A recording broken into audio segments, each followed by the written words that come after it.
I did one of the hardest things I've ever done in my whole life. I quit my job. Hello and welcome back to the channel. I am Sheen and today I'm here to tell you the story about me quitting my job last week. I wish I could tell you it was a dramatic story with lots of anger and emotions, but it was nothing like that. It was a lot more boring and a lot more logical and rational. I was working as a program manager for the business school at Oxford University. I started back in January this year, so it's been about 7 months of working there. And the reason I applied for the job was I thought it would be cool to go back to Oxford University as an employee rather than a student, and I love the city. Secondly, I thought, maybe it would be good to go to the business school, and especially I would be associated with the School Centre for Social Entrepreneurship, which is something I truly care about, and I have been a social entrepreneur myself, so I thought it would be really cool to see that side of things. And thirdly, the program kind of takes care of systems learning and systems thinking, which is something that I actively try to make part of my life. So I thought it would be great to give it a go. I was over the moon when I got the job. I applied in December.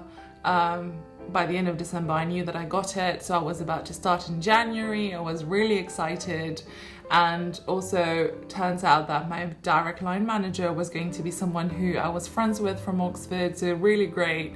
And when I started in January, we were in lockdown in the UK, and obviously I started remotely. I was still in Cambridge. I didn't even have to move to Oxford, so it was kind of a smooth transition. But at the same time, starting a new job with a team that you've never met, everything is remote, and having to have your laptop shipped to you, it was all a very weird experience, and especially in order to meet everybody and talk to them one-on-one on Teams. It's just not the same as starting in a new workplace and seeing the office, finding out where the toilets are. None of that happened, so it was a bit of a different vibe, but at the same time the people that I met there were incredible, and they made such a huge effort in order to make me feel welcome, and I immediately fitted in. The job itself was very challenging, but it was also really fun because it's a program that runs around the year. It starts around September and finishes in June, July, which meant that when I started in January, it was kind of in the middle, and it was a steep learning curve of trying to understand what has been done and what I need to do at the same time. So it was a very kind of abrupt start, but I wouldn't have had it any other way. It's easier to learn by doing, I believe. And I got to meet so many students. It's an international program. I worked with over thousands of students from around the world and the Oxford students, and I got to meet so many incredible people as well. I even got to have a chat with Professor Mohammed Yunus, which was absolutely out of this world.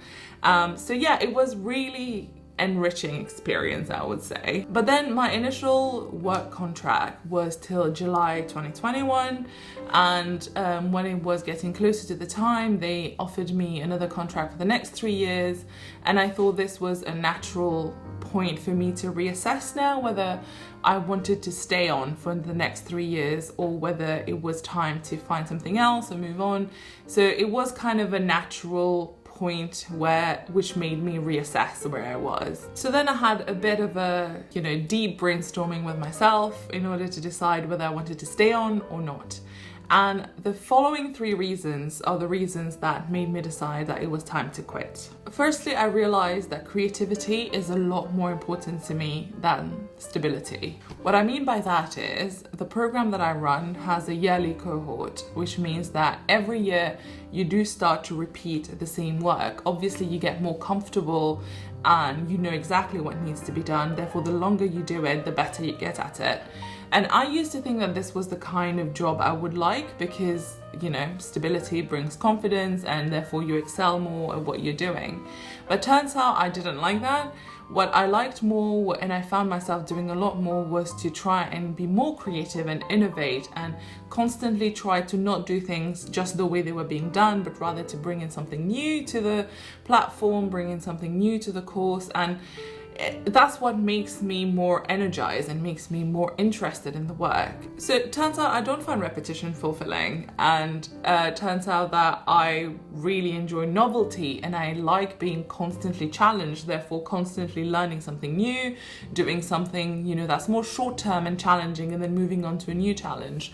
So that was one of my main conclusions as to why this particular role was not necessarily for me. Secondly, it is about the geographical location. Do I want to be in the UK for the next few years? So I've been in the UK for 8 years studying and then 1 more year working during the pandemic. And I assume that automatically that, I will stay on for longer and just work here. But then with everything that's happened in the past 2 years with the global pandemic and lockdown and not being able to see my family back home, and, that made me really reassess what is important to me and whether am I attached to the UK or not. And I realized that I am not. I thoroughly enjoyed my time here, made great memories, great friends along the way, but there's nothing really keeping me here. And I don't necessarily want to go back to Mauritius because in terms of career, that's quite limited. So why not move? Why not just try a new adventure? And I think signing a contract for the next 3 years in the UK would limit me from doing that. And thirdly, academia is just not for me. I knew this when I decided not to do a postdoc or stay in the scientific world after my PhD. I knew then that, academia is not for me.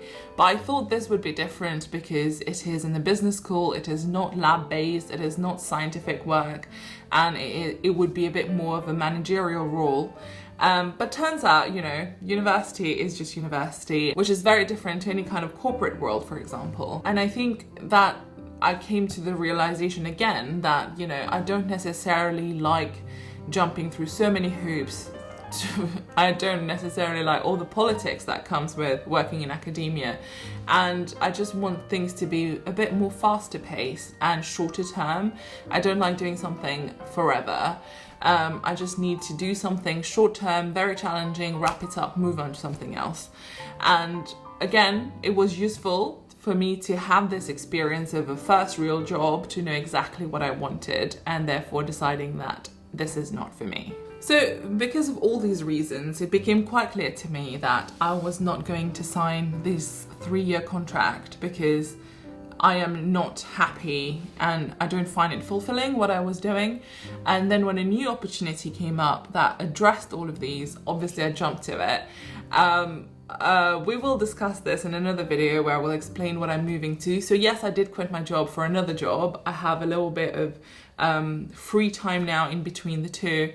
But yes, the reason I was able to make a very quick decision about whether the new role is good for me or not was because I had already made that assessment of what did I like and what did I not like in my current role, which meant that I knew then what I was looking for, and therefore when the new opportunity came up, I knew that, okay, this is good. And I'm not saying that it's going to be perfect, but at least I know that for now I am happy with that decision. My team at the business school was absolutely wonderful. I thoroughly enjoyed working with them. Although we worked remotely for the whole year, we did meet in person once and we had such a blast. And I really appreciate how honest and readily vulnerable everyone is whenever we would talk about the lockdown, how we're feeling, mental health and all of that. Everybody would share very openly, and everyone is so friendly and so supportive. Everyone watches my YouTube channel and they're very supportive about the podcast, and I had such a nice cute little farewell with them as well.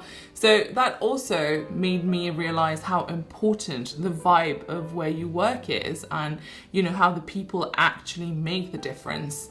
And again, I hope that where I'm moving to, the new team will also be as welcoming and friendly as this team was.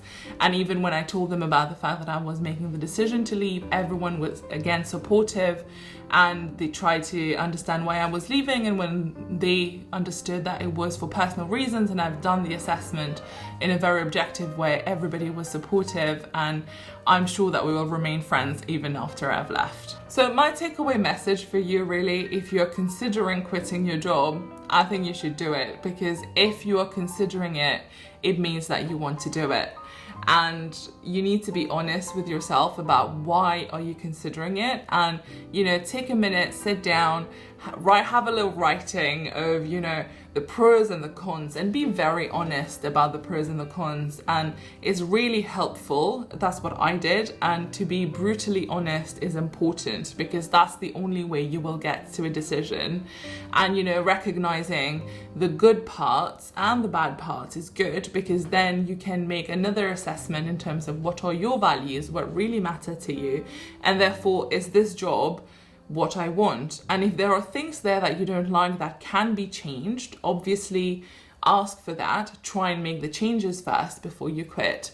But if there are things that just are not part of that role or not part of that job, then you need to move on, because that's the only way you will find something fulfilling, and that's the only way you will be happy. And that's all that really matters, right? We just need to be happy with what we're doing rather than feel stuck and not feel motivated about going to work. Obviously, don't make any rash decisions, right?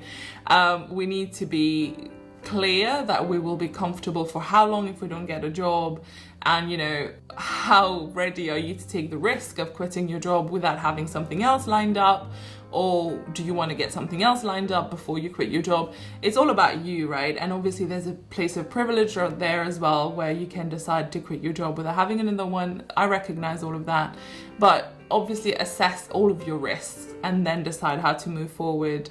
But if you are thinking of quitting your job and you feel like you do have, you know, enough of a safety blanket to leave, you should leave. Because don't think about how many years have I invested in this role already, how much time it took me to actually get this job. I went through a long recruitment process, and this is all going to go to waste. No, because however long you were at this job, you learned new skills, you learned more about yourself and what you value in your new job, and this will all be a learning curve, and it's all about your personal development. So don't think about how much time has been wasted, therefore I should stay or I should wait till the next promotion, because you will just be stuck.